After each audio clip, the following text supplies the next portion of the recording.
NDA के लोगों को सॉरी पत्र लाना चाहिए। हर घोषणा पत्र 20 साल तक का जितना इन्होंने घोषणा पत्र लाया है, वो घोषणा पत्र भी कहता हुआ कि हमारा क्या हुआ। बिहार की जनता इनके चाल और चरित्र को पहचान चुकी है। इस बार करारा जवाब बिहार की जनता देगी। मुख्यमंत्री जी को तो पता ही नहीं होगा कि उस घोषणा पत्र में क्या है, शायद उनको बोलने ना दिया जाए, इसलिए जो है जल्द से जल्द जो है ये खत्म कर लिया गया। लेकिन हम तो कहना चाहते, जो हमने घोषणा पत्र देखा, एनडीए के लोगों को सॉरी पत्र लाना चाहिए और बिहार के 14 करोड़ जनता से सॉरी बोलना चाहिए था कि 20 साल से भी राज करने के बाद भी सबसे गरीब राज्य बिहार, कोई कारखाने नहीं, कोई निवेश नहीं, हर सेक्टर में जो है ये सरकार फेल रही, इसलिए इनको सॉरी पत्र लाना चाहिए था। और अगर इनका 20 साल का जो झूठा जुमला अगर आप लोग देखें, जो वादे इन्होंने किए थे 20 साल से, हर घोषणा पत्र 20 साल तक का जितना इन्होंने घोषणा पत्र लाया है, वो घोषणा पत्र भी कहता हुआ कि हमारा क्या हुआ, हमारा क्या होगा। वो घोषणा पत्र कह रहा है कि पहले वाला तो घोषणा पूरा हुआ नहीं, एक नया जो है आनंद फानन में जो है इन लोगों ने ये घोषणा पत्र जारी की है।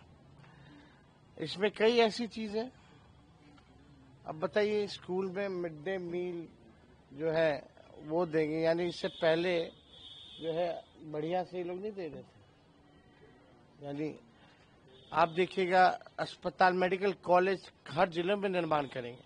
जो मेडिकल कॉलेज है वहाँ डॉक्टर नहीं है, नर्स नहीं है, दवा नहीं होता, इलाज नहीं होता, केवल खाका खड़ा कर दिया गया है, कुछ नहीं हो रहा।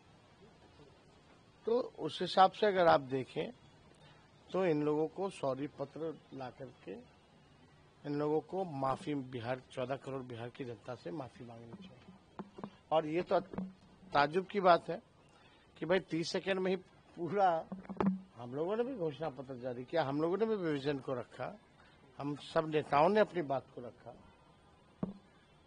ये कौन सी बात हुई कि कोई बात ही नहीं की गई।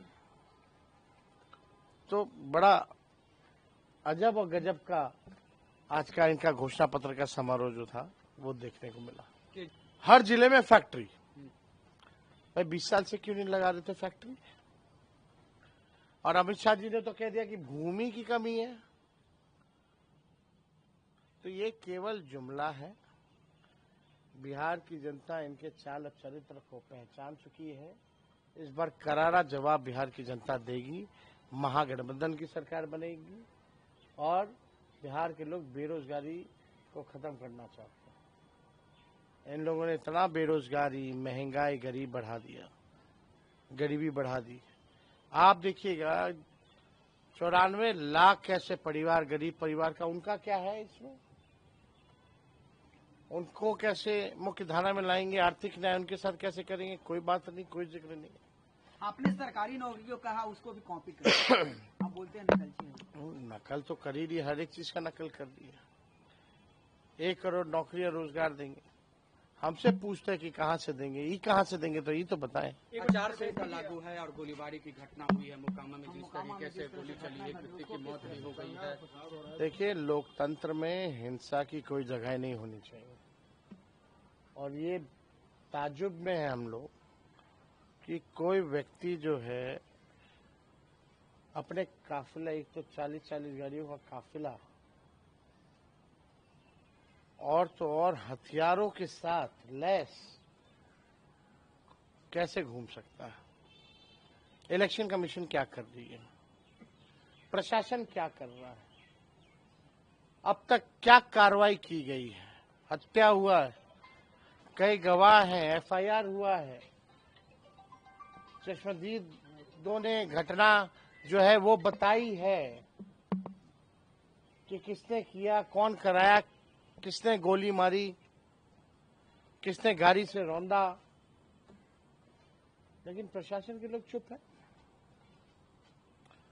कोई कार्रवाई नहीं की गई।